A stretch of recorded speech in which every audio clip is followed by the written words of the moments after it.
105.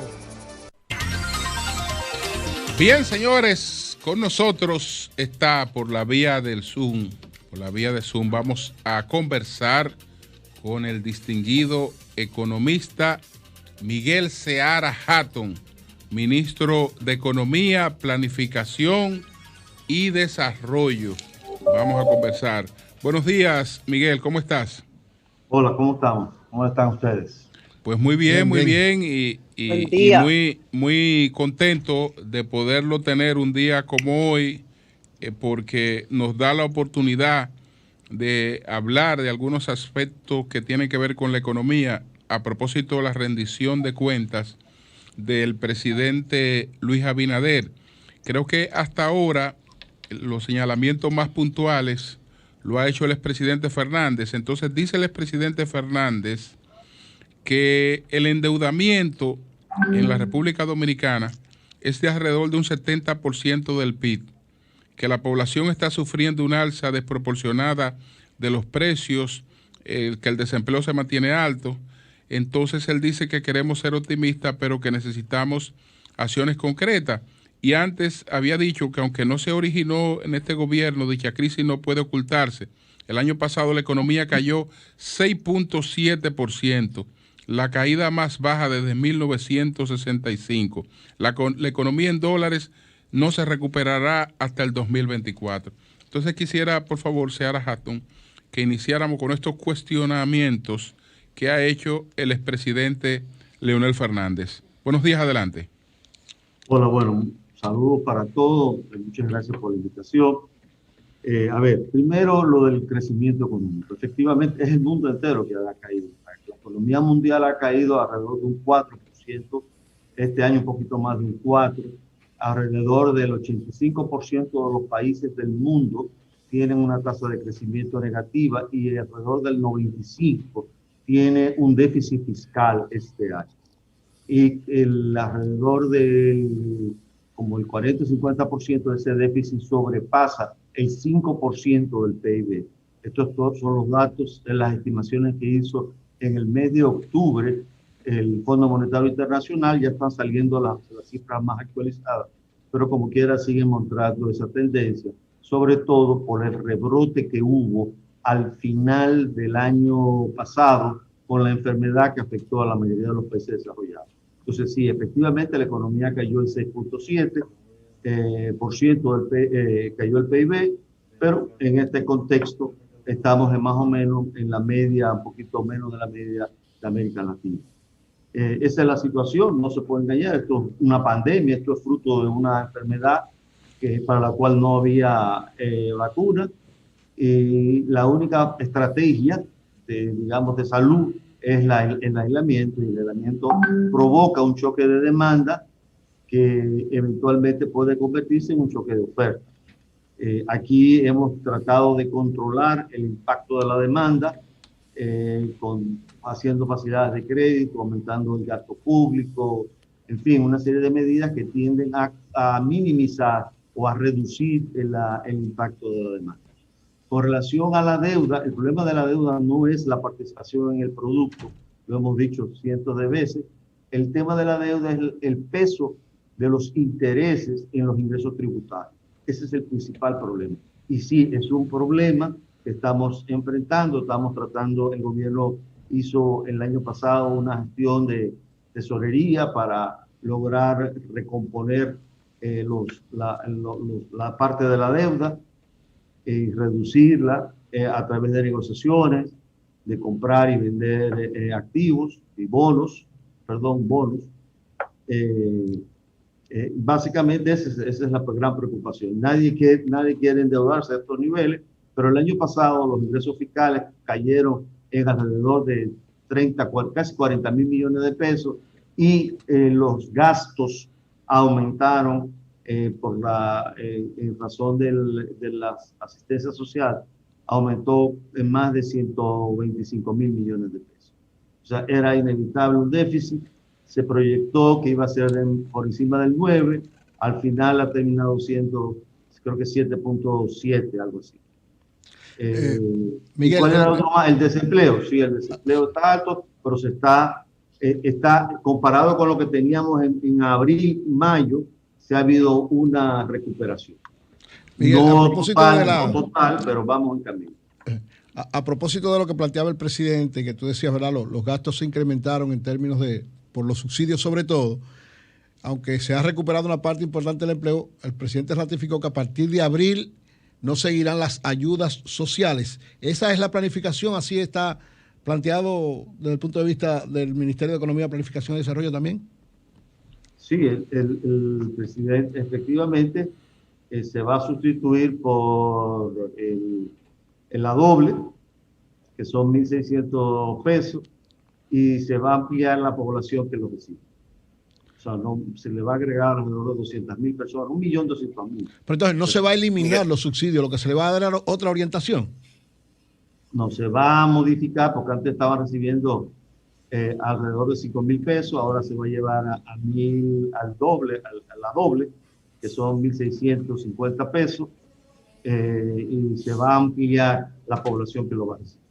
Pero ese es el, disculpa, en ese sentido, ese es el subsidio, vamos a decir, fijo, tradicional, la tarjeta de solidaridad como la conocemos. Ahora, en lo que tiene que ver... No solamente la tarjeta, se duplica, pero además va incorporado con un programa de incorporación laboral. Pero sí. Entonces, ¿qué pasaría? Pero en todos los casos es, si se quiere, el modelo de subsidio fijo a las familias más desposeídas y que tiene como contraparte que los niños vayan a la escuela, entre otros temas. Ahora, el subsidio coyuntural por el tema de la pandemia, esa asistencia que se ha dado al empleado e inclusive al desempleado, ¿qué pasará? ¿Termina de manera definitiva o hay una posibilidad de extender ese modo de subsidio, ese subsidio coyuntural? Bueno, en principio termina, pero indudablemente nada está escrito en piedra en esta crisis, nada, ¿no? O sea que, si, dependiendo de la situación, hasta ahora no hay razón para pensar que se vaya a mantener, porque la tendencia es a la recuperación, sobre todo en la medida en que se está acelerando la vacunación. Entonces, y se está reactivando la economía mundial. Las expectativas de la economía mundial son muy altas en este momento, a pesar de que hay rebrote en muchos países. Miguel. Pero esa es la perspectiva. Miguel, la secretaria, tu par norteamericano, que es Janet Yellen, ha planteado, preocupémonos ahora por reactivar la economía y nos preocupamos por el déficit después. Es decir, es el planteamiento que ellos han tenido. Claro, su moneda es la moneda de reserva mundial. Decía Connelly, mientras el mundo demande dólar, solo tenemos que acuñar, que no es el caso nuestro. Sabemos que el gobierno no recibió recursos para hacerle frente a los subsidios, a las obligaciones de subsidiar a los parados y que tuvo definitivamente que recurrir a préstamos. No puede el gobierno comprometer el crédito de la República Dominicana para emprender obras de infraestructura que dinamicen la economía a propósito de la crisis. Bien. Obras que son necesarias y que incluso muchas de ellas están planificadas. No, sí, eso es lo que está haciendo. O sea, el gobierno no se ha parado. El gobierno no se ha parado de mejorar la calidad del gasto. Nos hemos aumentado la deuda indiscutiblemente, pero no se ha parado. O sea, la crisis hubiese sido muchísimo peor en este momento si el gobierno se hubiera paralizado y hubiese intentado resolver el problema del déficit. O sea, se está respondiendo. Pero vemos muchos anuncios de recorte. Ahora mismo lo que hay que reactivar la economía, y con el crecimiento económico se va a pagar parte de esa deuda. Sí, Miguel. Esa es la visión. Le decía que veo muchos anuncios de recorte del gasto. Bueno, no, lo que pasa es que se está gastando mejor. Se está gastando donde se necesita. Había mucho gasto superfluo en la economía dominicana que no tenía ningún impacto en el crecimiento ni en el bienestar. Todo eso se está eliminando. Entonces se está sustituyendo un gasto por otro. Ustedes se preguntan, bueno, muchos de estos proyectos de inversión, las 120 obras que está presupuestada en el presupuesto, por ejemplo, de obra pública. y de, o sea, todo lo que es obra pública. Básicamente viene de ahorrar. El aumento del gasto en salud viene de ahí, el aumento del gasto en educación viene de ahí. Alguna parte vino de deuda en el caso de educación, pero la gran parte vino de mejoría del gasto. Ahora, Marlena. ¿Qué diferencias y similitudes hay en cuanto al enfoque sobre la pobreza, sobre desarrollo humano, entre el Seara Hatton, que lo veía desde el PNUD durante muchos años, y Seara Hatton ahora desde su escritorio como ministro de Economía? Diferencias y similitudes. No, nosotros tenemos el mismo enfoque. Fíjate que la propuesta fundamental del gobierno ha sido mejorar la calidad de vida. Ese es el eje de la planificación de todo. O sea, nosotros hemos definido que y mejorar la calidad de vida implica mejorar la cotidianidad de la gente. Eso te implica metas, ¿no? En cuanto a mortalidad materna, porcentaje de la población que debe ser cubierta con acueducto, etcétera, ¿no? Y eso determina las metas intermedias que tienen que tener todas las secretarías. Desde este ministerio, por cierto, ayer se terminó, el 28, ya se recibieron todas las propuestas, todos los planes estratégicos de las instituciones. Ya los tenemos aquí y se están consolidando en este momento, pero son planes cuyas metas devienen exactamente del objetivo nacional, que es mejorar la calidad de vida. O sea, nosotros estudiamos en cada uno de los ministerios qué debería ser, cuál es la meta que nos debe dar para garantizar que el resultado final sea mejorar la calidad de vida. Entonces, eso es lo que se está haciendo. Eso no se ha abandonado, lo ha reiterado el presidente muchas veces, lo hemos dicho y se está trabajando en eso.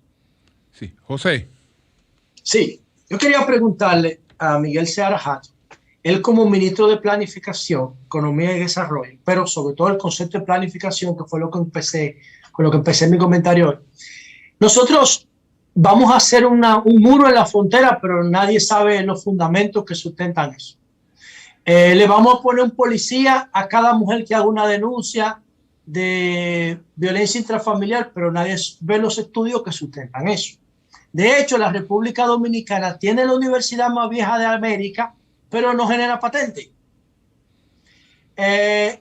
No hay una política de planificación, y eso se refleja en el hecho de que la República Dominicana no invierte nada de su presupuesto en investigación y desarrollo, salvo unos capítulos tradicionales en el MESID. Estamos en uno de los últimos lugares del índice de I+D. ¿Cuándo nosotros vamos a poder ver a un presupuesto de la República Dominicana con capítulos para investigación y desarrollo en áreas tan claves, por ejemplo, como el turismo, como migración, como agricultura, como frontera, como minería? ¿Cuándo en algún momento hay la posibilidad de que eso ocurra? Adelante, ministro. Yo estoy igual que tú, yo quisiera que eso se pudiera hacer, pero en este momento tenemos necesidades mucho más perentorias, que es de vida y muerte de la gente, ¿no? O sea, tenemos que resolver problemas mucho más acuciantes, no quiero decir más importantes. Yo estoy de acuerdo contigo de que el tema de investigación y desarrollo es un área estratégica del desarrollo de este país, ¿no? Lo que ocurre es que en este momento, obviamente, nos ha encontrado una situación que nadie quería. Nosotros teníamos una planificación, una concepción hasta que llegó marzo, y marzo modificó todo. Ahora, déjame decirte algo con relación a lo del muro que vi. Yo creo que hay que esperar. El muro no es una verja ciclónica. Esa verja no es parte de todo un conjunto de acciones que se van a tomar en el área fronteriza. Yo creo que lo más razonable en este momento es esperar. No, yo se lo digo, señor ministro, porque desde mi punto de vista más elemental, ese conjunto de acciones que usted cita y que incluye la verja o el muro o lo que sea, debe ser parte de una política de Estado hacia Haití. Exactamente. Y en 6 meses tú no vas a definir una política de Estado hacia Haití de unas relaciones que tienen más de 200 años. Bueno, tiene que haber un espacio de estudio previo, ¿no?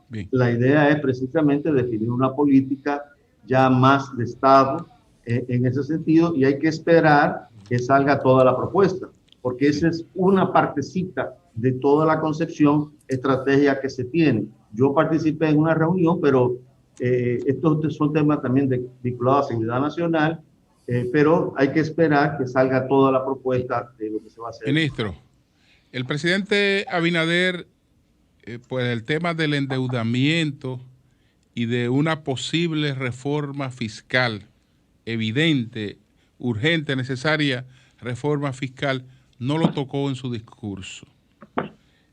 Hasta ahora, ¿qué es lo que hay previsto? Yo creo que sí lo tocó, porque la parte de la reforma del pacto fiscal está asociado primero y antes que nada a la calidad del gasto y a la transparencia cómo se gasta. Ese es el principal componente. ¿Y para qué queremos el dinero? Ese es el principal componente de un pacto fiscal. Porque las figuras impositivas se derivan de qué es lo que vamos a hacer con ese dinero y qué tan transparente y qué capacidad de control tiene la sociedad para saber que efectivamente vamos a utilizar el dinero de esa manera.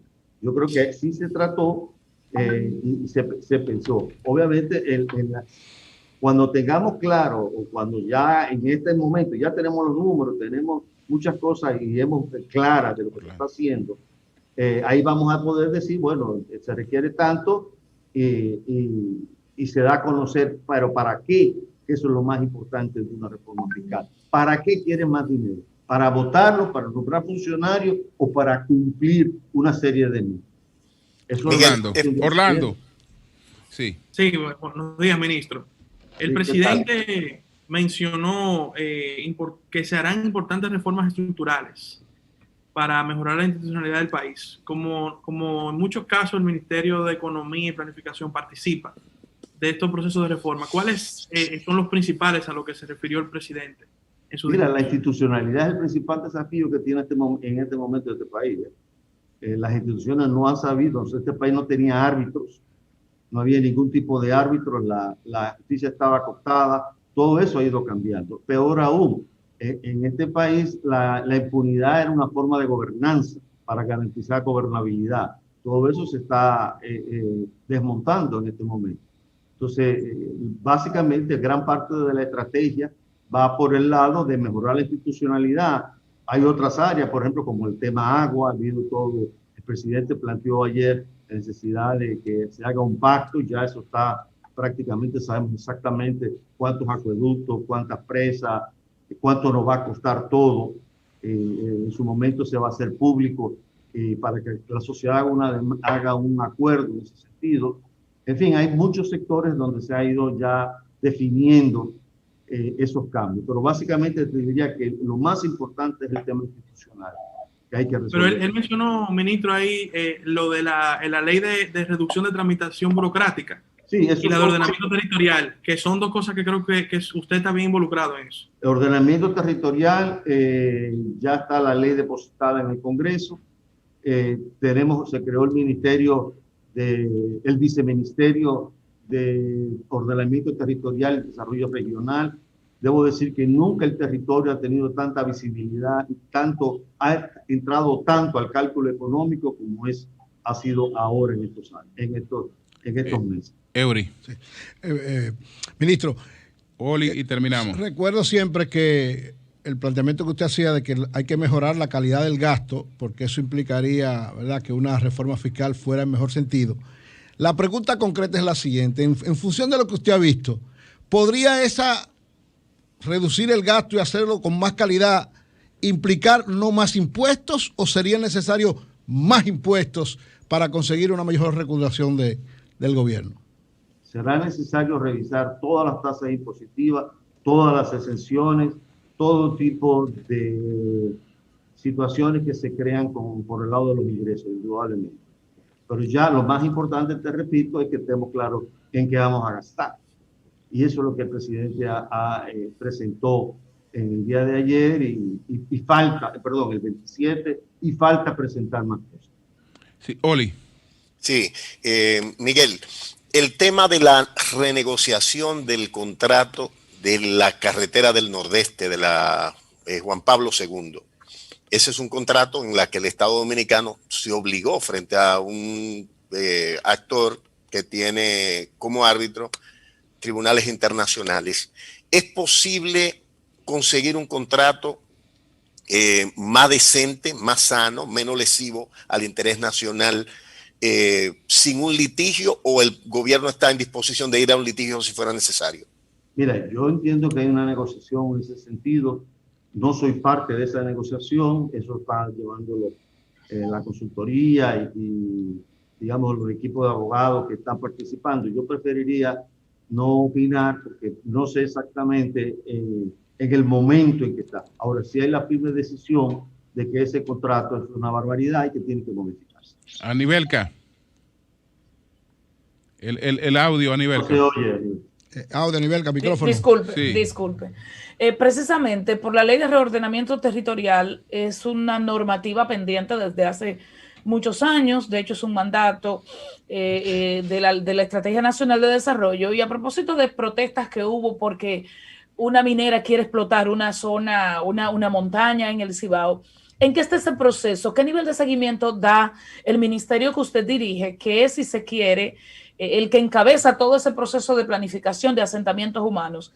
¿Podríamos tener esa normativa pronto? Sí, no, ya está depositada, no solamente eso. Ya yo tengo sobre mi escritorio el primer borrador de los lineamientos generales. Hay varias etapas, ¿no? Hay los lineamientos generales del ordenamiento territorial, ya yo tengo el primer borrador en mi escritorio.